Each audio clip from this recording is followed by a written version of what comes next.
Oke, kita mulai lagi ya, teman-teman semuanya. Pada sesi kali ini, kita akan menggunakan mind map untuk terkait materi pengadaan khusus. Karena kemarin banyak yang request, yang slide udah bosen. Ya, kita coba pakai mind map ya. Jadi pengadaan khusus di dalam Perpres 16 2018 itu diatur dalam pasal 59 untuk darurat, 60 untuk pengadaan di luar negeri, 61 untuk pengecualian, 62 untuk penelitian, dan 63 untuk tender internasional. Kemudian pada sesi belajar untuk pemula ini, kita hanya melihat hal-hal yang ada dalam Perpres ya. Nah, untuk pelaksanaannya, ini ada beberapa aturan lain seperti Perka 13 untuk darurat, kemudian Perka 12 untuk pengecualian, Perka 10 untuk tender internasional. Nah, silakan untuk lebih lanjut bisa membuka Perka atau Perlem LKPP yang disebut barusan. Oke, kita mulai buka ya peta-petanya ini ya. Pertama, untuk pengadaan khusus kondisi darurat. Apa saja yang diatur dalam Perpres. Oke, nah ini untuk darurat pertama dilakukan untuk apa? Untuk keselamatan atau perlindungan masyarakat atau WNI yang berada di dalam atau di luar negeri. Kemudian untuk hal yang tidak dapat ditunda atau harus dilakukan segera. Nah, dua kondisi ini memenuhi, maka ini termasuk pengadaan darurat yang diatur dalam Perlem ini, Perlem 13 ya, Perlem LKPP nomor 13 2018. Kemudian keadaan darurat yang bagaimana? Apa saja contohnya? Bencana alam, non alam ya, atau sosial ya, bencana sosial.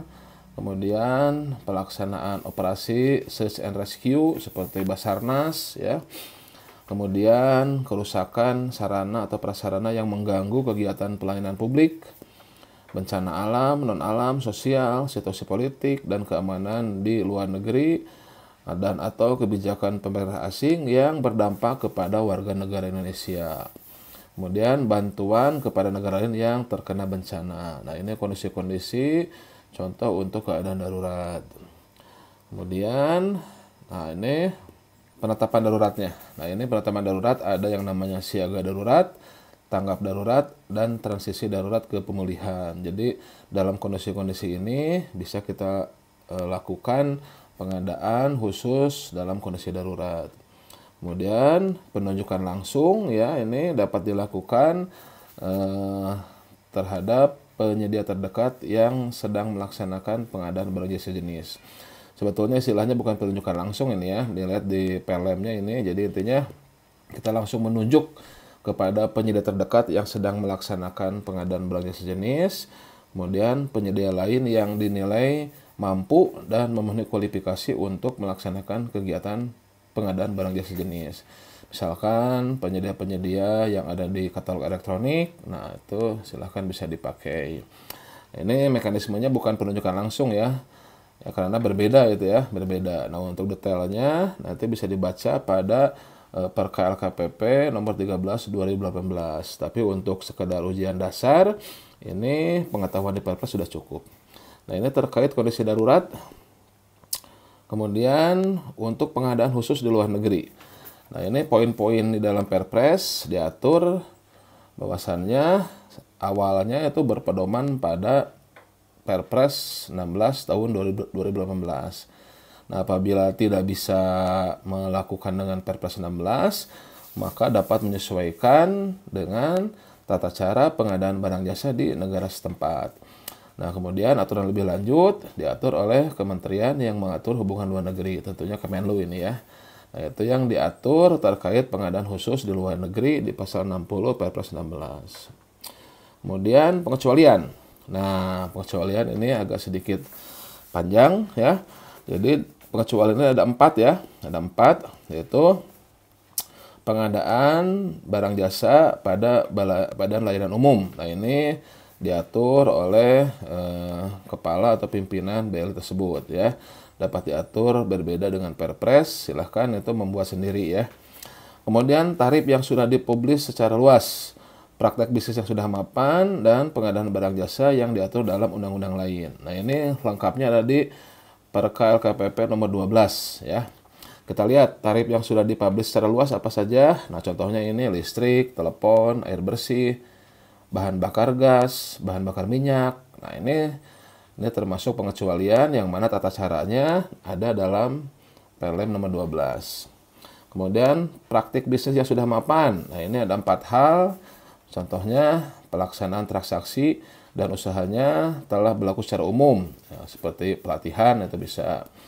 Jumlah permintaan atas barang jasa lebih besar daripada jumlah penawaran, excess demand, dan atau mekanisme pasar tersendiri. Nah, ini untuk barang-barang tertentu ya ada seperti ini. Jasa profesi tertentu yang sudah standar, remunerasi, imbalan jasa honorarium, layanan, keahlian, praktik pemasaran, kode etik telah diterapkan oleh perkumpulan profesinya. Nah, ini seperti pelayanan hukum. Nah, ini bisa masuk. Karya seni dan budaya dan atau industri kreatif. Nah, ini juga termasuk praktik bisnis yang sudah mapan. Nah, diatur ini dalam Perka LKPP nomor 12. Kemudian pengadaan barang jasa yang diatur dalam undang-undang lainnya. Nah, berarti ini silakan mengikuti undang-undang tersebut. Nah, contoh-contohnya banyak ini. Ada Undang-Undang 39 tentang cukai, Undang-Undang 7 2011 tentang mata uang, Undang-Undang 16 2012 tentang industri pertahanan dan sebagainya. Ini silahkan ya dilihat. Oh ya, untuk yang memerlukan mind map-nya silahkan bisa diisi di komentar ya, emailnya apa nanti saya kirimkan. Kemudian di pasal 62 ada terkait pengadaan khusus terkait penelitian. Nah, yang diatur dalam Perpres pertama adalah terkait kewajiban dari PAKPA pada kementerian, lembaga atau pemerintah daerah atau perangkat daerah. Kemudian pelaksananya siapa dan anggaran setelah kontrak. Nah, ini saja 3 hal yang diatur dalam Perpres. Nah, apa tugas PAKPA pada KLPD yaitu ya terkait Renstra penelitian yang mengacu pada arah pengembangan penelitian nasional. Kemudian mengacu pada Renstra penelitian dan melakukan penjaminan mutu pelaksanaan penelitian. Nah, ini hal-hal yang menjadi perhatian PAKPA terkait pengadaan penelitian di KLPD-nya. Tuh. Kemudian pelaksana penelitian siapa saja? Nah, ini bisa oleh individu atau kelompok individu, bisa oleh KLPD lain, bisa oleh perguruan tinggi, bisa oleh ormas, atau bisa badan usaha. Kemudian penetapan pelaksana penelitinya bisa melalui kompetisi atau penugasan. Kompetisi ini melalui seleksi proposal, penugasan ini ditetapkan oleh penyelenggara penelitian untuk penelitian yang bersifat khusus. Nah, jadi si pelaksana peneliti ini untuk ditetapkan sebagai pelaksana peneliti bisa melalui kompetisi atau penugasan ya.